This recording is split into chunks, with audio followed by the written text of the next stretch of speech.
Arthur Blake had once stood proud in his marine greens, a man carved from duty and quiet honor. Now, at nearly 70, he drifted through the frozen streets of Harbor Falls like a worn thread slipping through the seams of a forgotten coat. Each morning, he lifted the same torn duffel bag onto his shoulder, its frayed edges mirroring the life that had unraveled the day Linda, his wife, and his steady anchor slipped away after a medical mistake no one cared to correct. He had watched her fade day by day, powerless to save her. And when the final light left her eyes, Arthur sold the little home they built together and donated everything in her name, fulfilling her last act of kindness. After that, he didn't vanish from the world. He simply became invisible to it, swallowed by grief, hunger, and a winter that seemed to echo his own lost purpose. Some journeys begin with triumph. Arthur's began with breaking. But healing often starts in places we least expect. Before we continue, tell us where you're watching from. And if this story touches you, please share it, leave a comment, and subscribe so more people can find hope in the quiet corners of life. Winter swallows an old marine. Snow drifted across Harbor Falls, muffling the city beneath a quiet, biting cold. Arthur Blake moved slowly through the empty waterfront park, each step careful on the frozen path. He was nearly 70 now, a thin man with a frame once held firm by marine discipline, but worn down by grief. His hair, once dark, had turned a stormy gray that curled slightly at the ends. His face was a map of deep lines carved by years of service, the loss of his wife, and months spent sleeping outdoors. His coat, an old military field jacket with frayed cuffs and patches faded by time, hung loosely from his shoulders. It had once fit him like armor, now it sagged like memory. He reached a wooden bench beside a snow-glazed railing and lowered himself slowly, wincing as his knees protested. The duffel bag beside him sagged with age, its seams split in places, stuffed with little more than a blanket and a few worn keepsakes. Arthur touched the zipper absently, as if checking whether the last pieces of his former life were still inside. Linda. Her name rose like a whisper in the cold. She had been a warm-eyed woman with soft brown hair and a laugh that always seemed a step ahead of her words. Her illness came slowly, then all at once. A misdiagnosis, lost paperwork, and the obsession with waiting lists that seemed to stretch longer than a winter night. By the time the truth came out, she had been too weak to fight. Arthur had stood beside her bed every hour he could, feeling helpless in a way the battlefield had never taught him. When she died, something inside him cracked clean through. He sold their small home as she had asked, donated the money as she wished, and then drifted out of the life he once understood. Without an address, the VA stopped sending notices. Without benefits, he ran out of everything else. And without Linda, the world seemed to dim. He tried odd jobs at first, but the grief made him slow, unfocused. Before long, the streets swallowed him, like they had swallowed so many others. A sharp gust of wind stung his eyes. Arthur pulled his jacket tighter, though its warmth was long gone. Hunger clawed at him, deep and feral. He had eaten nothing of substance in nearly 2 days, only a stale muffin handed to him by a waitress at a coffee shop who had taken pity on him. She was a tall, willowy woman, with curly blonde hair tied back in a loose bun. Her name was Melissa, and she had kind blue eyes that flickered with worry each time she saw him. She never asked questions, never pried. She simply offered a cup of hot coffee with the soft voice of someone who had seen hardship in her own life. But even small kindness could not fight the cold forever. By late afternoon, the sky darkened with the promise of another storm. Snow began to fall in thick, heavy flakes, swirling like white ash. Arthur rose from the bench, dizzy from hunger, and steadied himself on the railing. His breath came out in ragged puffs. He needed warmth. He needed food. He needed something to keep the cold from working its way into his bones. Harper's Market sat on the corner of Bay Street, a squat brick building with a faded awning and windows fogged from the heaters running inside. The bell above the door jingled half-heartedly as Arthur stepped in. Warmth wrapped around him, thick and welcoming. The smell of fresh bread hit him like a blow. Behind the counter stood Ron Harper, the owner. He was a man in his 50s, stocky and red-faced, with a thinning patch of sandy hair combed carefully over his scalp. His eyes were sharp and restless, the eyes of a man who watched everything with suspicion. Years of running a small business in a declining port town had made him cautious, hardened. He had once been generous, people said, but too many thefts and too many unpaid tabs had turned him wary, even bitter. Arthur kept his head down and moved slowly toward the discount bin. Inside were bruised apples and day-old rolls, tossed carelessly as if they were burdens rather than food. His stomach clenched. He reached forward, hesitating as shame washed over him. He could almost hear Linda's voice telling him to stay strong. But strength meant little against hunger. His hands shook as he slipped one apple beneath his jacket, then one roll. He tried to fasten the zipper, but his fingers were stiff with cold. He turned toward the door. "Hey!" The shout cracked through the air. Ron stormed toward him, his broad shoulders tense, his jaw clenched tight. Up close, Arthur could see the deep creases around the man's mouth, the hard set of someone who had spent decades believing kindness only led to regret. Ron grabbed Arthur's sleeve. "What do you think you're doing?" His voice was sharp, edged with fear as much as anger. I was going to," Arthur stammered, but shame strangled the rest. Ron didn't care for explanations. His hand slammed onto the phone. "Police, now!" He spoke loudly, almost triumphantly, as if he'd caught something dangerous. Within minutes, 2 officers entered, a tall young man with a clean-shaven jaw and stern expression. A shorter woman with warm brown skin and dark hair pulled into a tight bun. She had gentle eyes, though they looked confused as she took in Arthur's frail posture. The cuffs clicked around Arthur's wrists. He didn't resist. He couldn't. The world felt distant, like he was watching himself from behind foggy glass. Customers stared, some whispering, others shaking their heads. The humiliation pressed on him heavier than the cold. At the station, they placed him in a narrow holding cell. The fluorescent light buzzed faintly overhead. Arthur sat on the metal bench, pulling from his coat a small creased photograph of Linda. Her young smile glowed softly under the harsh light. He held the picture close, breath trembling. The steel door shut with a hollow thud. Arthur stared at it with a heart cracked open by hunger, shame, and years of silent grief. And he wondered, with a despair he could barely contain, was there anyone left in this world who would ever help an old homeless Marine again? The seal and the winter watchdog, the courthouse of Harbor Falls buzzed beneath a pale winter sun, its stone steps dusted with a thin layer of snow that crunched under every hurried footstep. Noah Carter arrived just after 8. He moved with the steady confidence of someone trained to read a room before stepping into it. In his early 40s, Noah bore the look of a man shaped by storms, broad-shouldered, dark-haired, jawline edged with a neatly trimmed beard. His eyes, a muted steel blue, carried a weight that came from years of watching friends disappear into dust and fire. He wore a navy winter coat, its shoulders dusted lightly with frost, a red and black flannel beneath it, jeans faded from use, and boots nicked by travel and training. At his side padded Ranger, a 5-year-old German shepherd, whose coat shimmered in black and warm copper under the weak sunlight. Ranger's gait was smooth, disciplined, but the slight twitch of his ears hinted at a guardian always listening. The harness on his back bore the white lettering that kept curious hands away. Though more than one passerby still cast admiring glances, Ranger ignored them all, focused on Noah's quiet signals. They entered the courthouse for a separate case involving a former service member, but the moment Noah stepped inside, the cold, sterile air sharpened his senses. He paused, letting Ranger's instincts run ahead.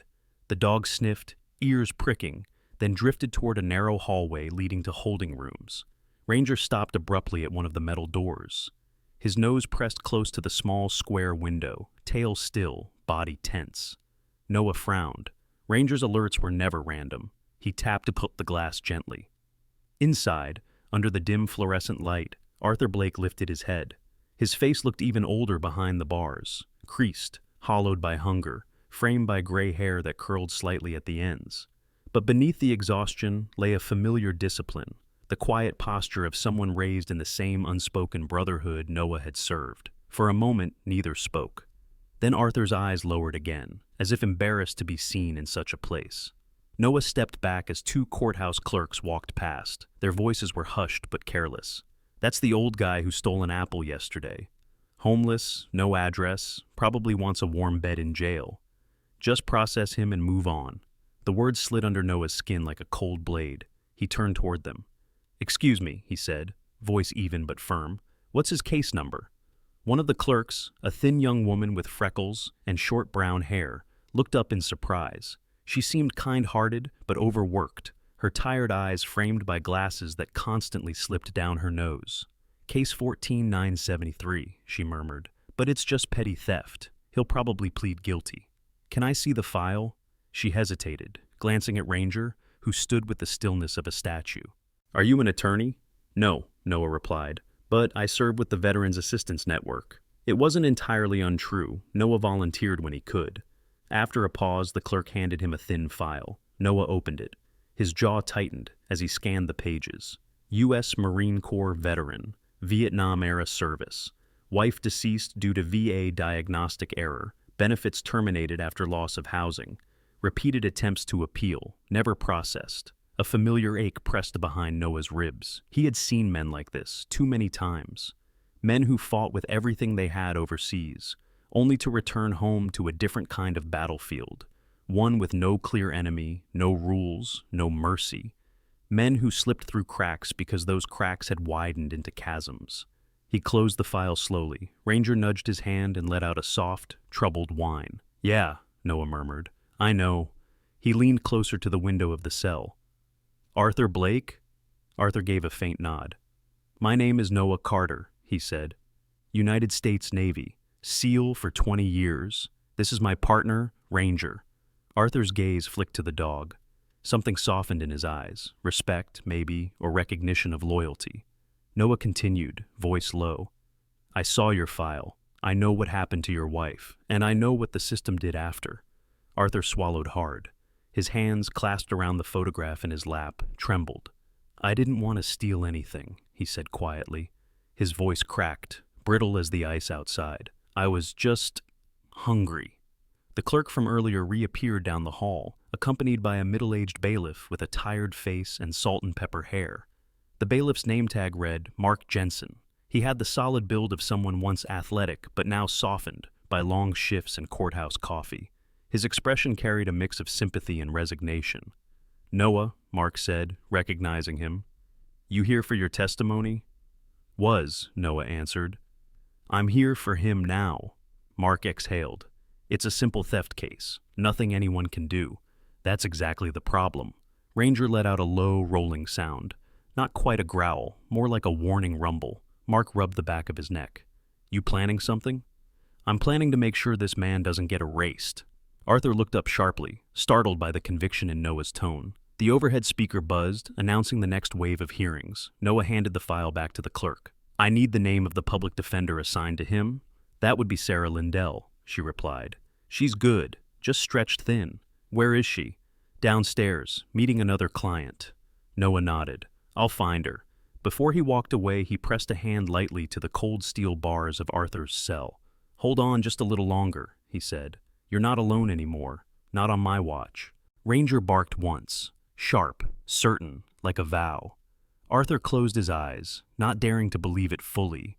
But for the first time in a long time, a thin thread of hope stirred somewhere deep inside him. Following the trail of injustice, Noah found Arthur sitting on the narrow metal bench inside the holding cell, his shoulders curved inward, the photograph of Linda resting in his hands like something fragile enough to break beneath the weight of the world. The fluorescent lights flickered overhead. Ranger settled on the floor outside the bars. The German shepherd's ears perked forward, eyes bright with a protective focus that seemed almost human. Snow fell faintly against the small window, forming a thin crust of ice at the edges.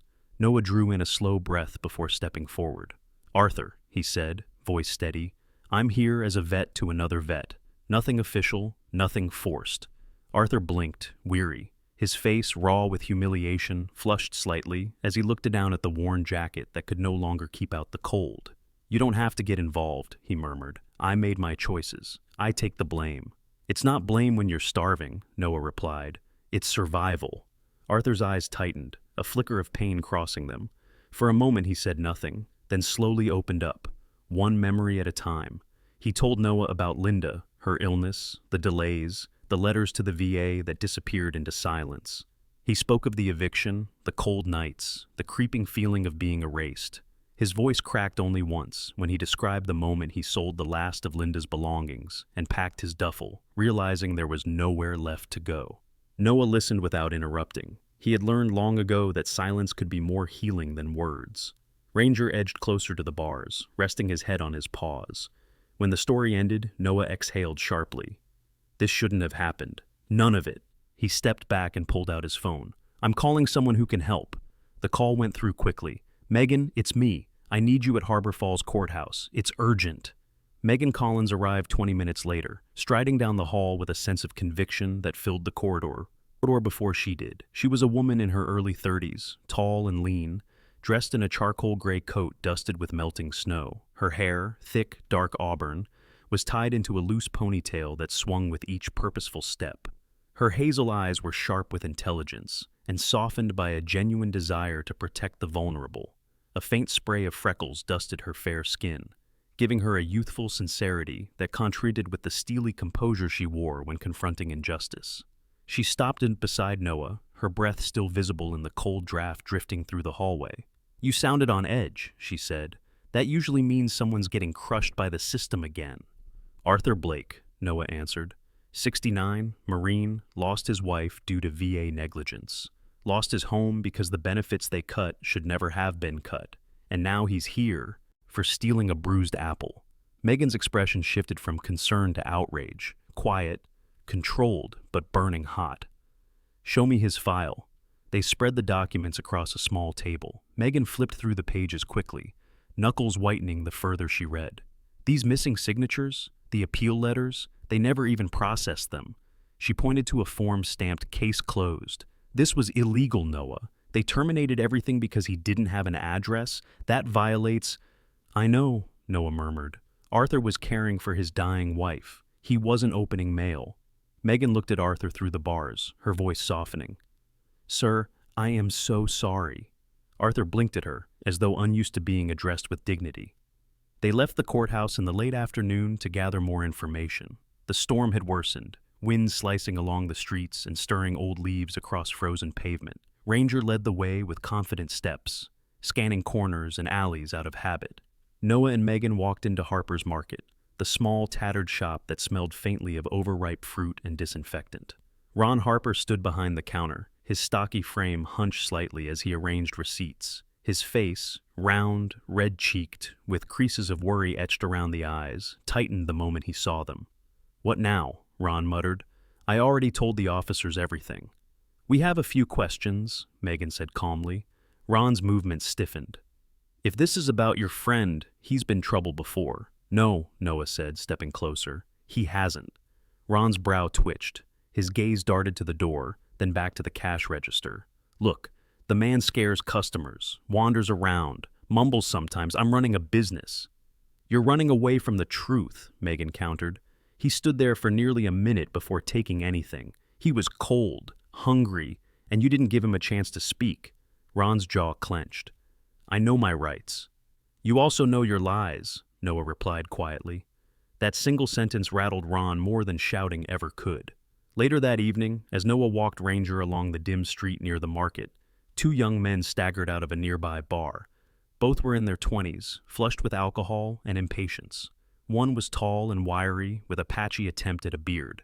The other stockier, wearing a hoodie pulled tight against the cold. "Hey," the tall one slurred. "You the guy sticking up for the thief?" Noah paused. "Keep walking," but they stepped closer instead. Stocky's voice lowered. "Ron said you're stirring trouble for his store." The glint of a knife flashed in the dim streetlight. Ranger stepped forward immediately, body lowering, teeth bared in a low, vibrating growl. Snowflakes drifted between the three men like slow sparks. Noah reacted in a heartbeat. He moved, with trained precision, disarming the taller man with a twist, pinning the wrist of the other before the blade came any closer. "Enough," he commanded. "Go home before you make your lives worse." When the police arrived, summoned by Noah's quick call, the two young men were pale and sober. Ranger sat beside Noah, tail still, watching them with unwavering vigilance. Noah rubbed Ranger's neck. "This is bigger than I thought, buddy." Helping Arthur meant disturbing the comfortable stories people told themselves about who deserved compassion, and some would fight to keep those stories intact.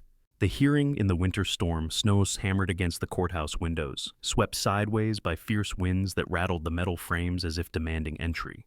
Harbor Falls had vanished beneath a curtain of white, the kind of storm that made even the bravest hesitate before stepping outside. Yet the steps leading into the courthouse were crowded, lined with bundled figures holding signs, their breath forming clouds in the icy air. Noah and Ranger were the first to arrive. Ranger, his black and copper coat powdered with falling snow, trotted beside Noah with his usual alert grace.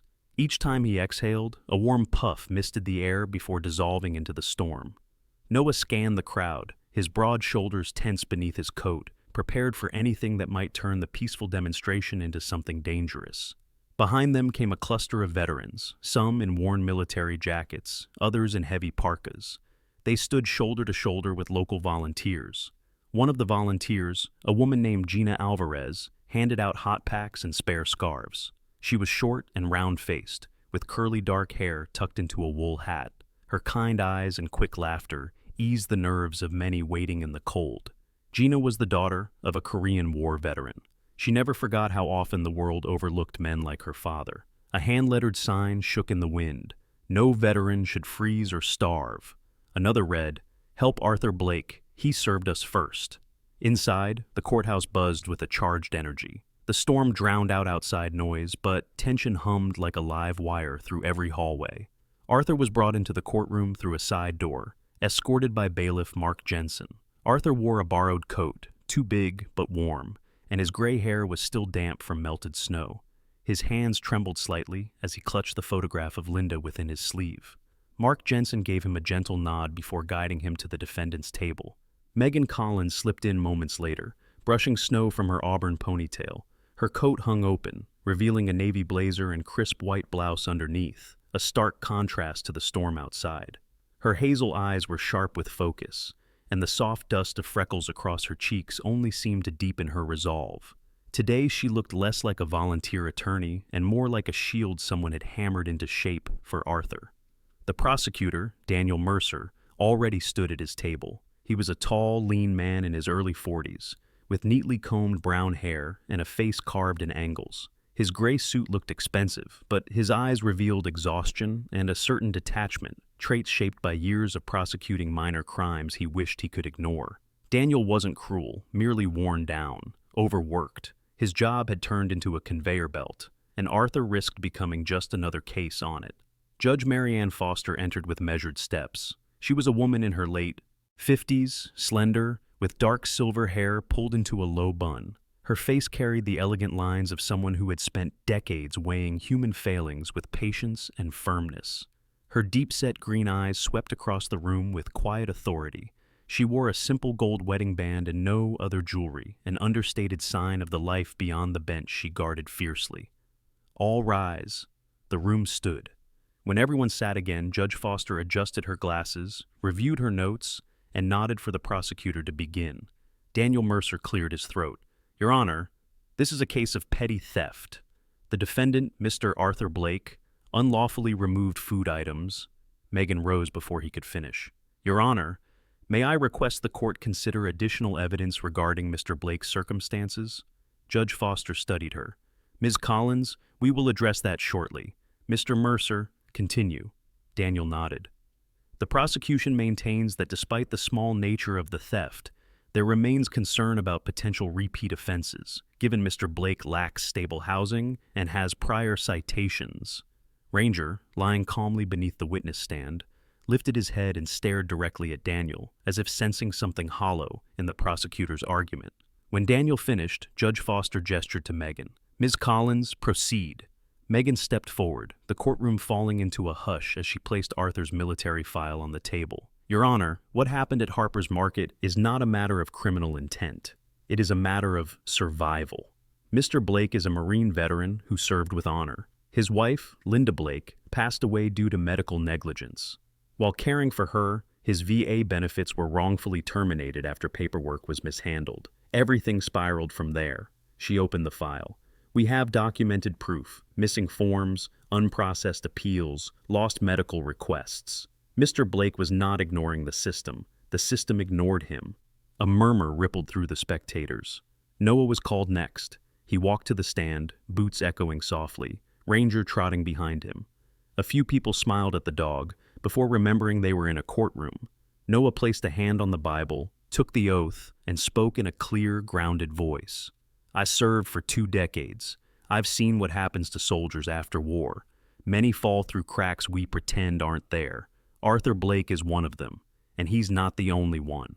Ranger rested his head on Noah's boot, gazing up whenever Noah spoke about the men who never made it home. Then came a surprise witness, Emily Hayes, a young cashier from Harper's Market. She was 19, with pale blonde hair pulled into a messy bun and nervous hands twisting the hem of her sweater. She stepped forward hesitantly. "Mr. Blake didn't scare anyone," Emily whispered. "He looked hungry and cold. Mr. Harper didn't give him a chance to explain." Ron Harper sank lower in his seat. For a long moment, Judge Foster remained silent. The storm raged beyond the windows, wind howling like a distant warning. Finally, she lifted her gaze. "This court finds that Mr. Blake's actions were driven by necessity, not criminal intent. Charges are dismissed." A stunned breath escaped Arthur's lips. Judge Foster continued gently. "Furthermore, I am officially requesting immediate review and reinstatement of his VA benefits with the support of Ms. Collins and the veteran community." Warmth spread through the courtroom, soft, dawning, like a fire catching in a frozen cabin. Arthur Blake stood trembling, not from cold, but from the unfamiliar weight of hope. For the first time in years, he was not alone before the machinery of the world. Winter closes, a home opens. The storm had eased overnight, leaving Harbor Falls under a softer, quieter blanket of snow. The wind that once whipped through the alleys now moved more gently, brushing along rooftops like a tired hand. For the first time in months, the sky held a pale shimmer of blue. Arthur Blake stood in the lobby of the Harbor Falls Veterans Housing Complex, a modest brick building that hummed with the quiet signs of life. Footsteps overhead, a kettle whistling behind closed doors, a radio murmuring somewhere on the second floor. His breath trembled slightly, not from cold, but from the weight of change. He held a small envelope in his hands, and inside it lay the silver key to something he had thought forever lost: a home. The receptionist, Mrs. Evelyn Porter, gave him a warm nod. She was a plump woman in her late 50s, with tightly curled silver hair, warm brown skin, and a laugh that always seemed ready to break free. Her floral sweater clashed endearingly with her bright purple glasses. She had a reputation for mothering every veteran who walked through the door. "You did good, Mr. Blake," she said kindly. "This place is a fresh start. You've earned it." Arthur smiled faintly, still not used to kindness directed his way. "Thank you. Apartment 2B, she added. "If the heater acts up, you holler, and don't forget movie night on Fridays." He nodded, touched by the casual familiarity. Footsteps echoed up the stairwell, and Arthur turned just as Noah Carter emerged from the entryway. Snowflakes clung to Noah's dark hair and the shoulders of his heavy winter coat. Ranger trotted beside him, the German shepherd's breath forming quick little clouds as he panted happily. His tail thumped against Noah's leg the moment he spotted Arthur. Noah grinned. "You ready?" Arthur held up the key, his hand shaking slightly. "I suppose I am." They climbed the stairs together, Arthur slowly, Noah matching his pace, Ranger bouncing ahead before circling back each time as if herding his humans. The hallway on the second floor smelled faintly of pine cleaner and someone's attempt at stew. When Arthur opened the door to apartment 2B, a small rush of warm air greeted them. The place was humble, a single window overlooking the snowy courtyard, a kitchenette with spotless counters, one wooden table, 2 chairs, and a narrow shelf slightly tilted to the left. The walls were bare, waiting for memories. Arthur stepped inside as if crossing a sacred threshold. Ranger trotted over to a corner and dropped something from his mouth, a worn brown glove, the same glove he had snatched the very first day he encountered Arthur. He wagged his tail proudly. Arthur laughed. The sound was rough, almost foreign, but real. "You kept that?" Ranger barked once, chest puffed as though proud of a private joke. They set a small pot of soup on the stove. Noah had brought the ingredients, insisting this occasion required something warm and homemade. As the broth simmered, filling the apartment with the smell of carrots, onion, and quiet comfort, Arthur placed Linda's framed photograph on the crooked shelf. Her smile caught the light like a lantern. They sat together at the table, 3 silhouettes against the drifting snow outside. During dinner, stories rose slowly but naturally. Noah spoke first, his tone level but shaded with memory. He described missions he couldn't forget, faces that returned in dreams, and the way silence sometimes felt louder than gunfire. He admitted Ranger had saved him more than once, not physically, but in ways the world never saw. Ranger, hearing his name, nudged Noah's knee and earned a piece of bread. Then Arthur spoke. His words came halting at first, then steadier as he shared pieces of Linda and their life together. How she loved morning light, how she baked cinnamon rolls every Christmas, how she held his hand as though grounding him to the earth whenever his memories grew too heavy. He paused often, but each memory filled the room like warmth from an unseen fire. Noah listened with quiet respect. "She'd be proud of you, Arthur," he said softly. Arthur swallowed hard. "I think she'd be grateful for you both." The evening settled into a gentle quiet. Ranger curled on the floor beside Arthur, resting his head across the old man's thin legs. Noah knelt to examine the crooked shelf and began adjusting it with the small screwdriver he always carried. Arthur watched, touched by the simple act, the way companionship could rebuild places inside that had long sat in ruins. Outside, snow continued to fall, not the harsh assault of winter storms, but a soft, drifting curtain that gentled the edges of the world.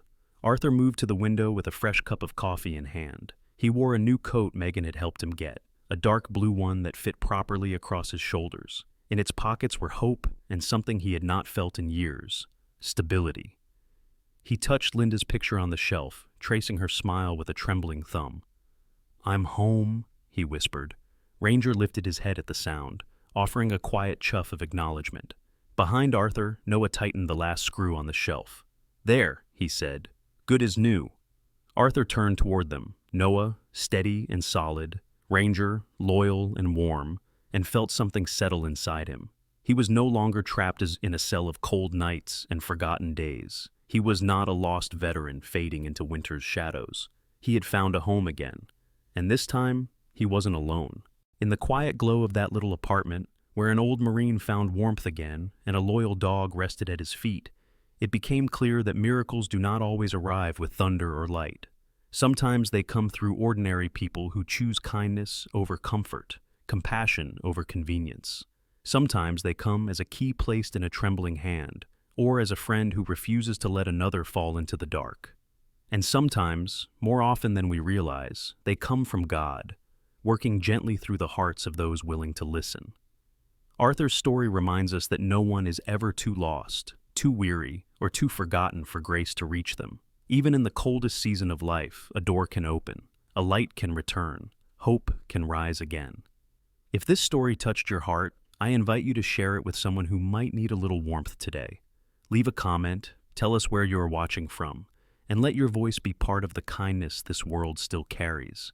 And if you haven't yet, remember to subscribe so these stories can continue finding the people who need them most. May God bless you, protect you, and guide you through every winter you face.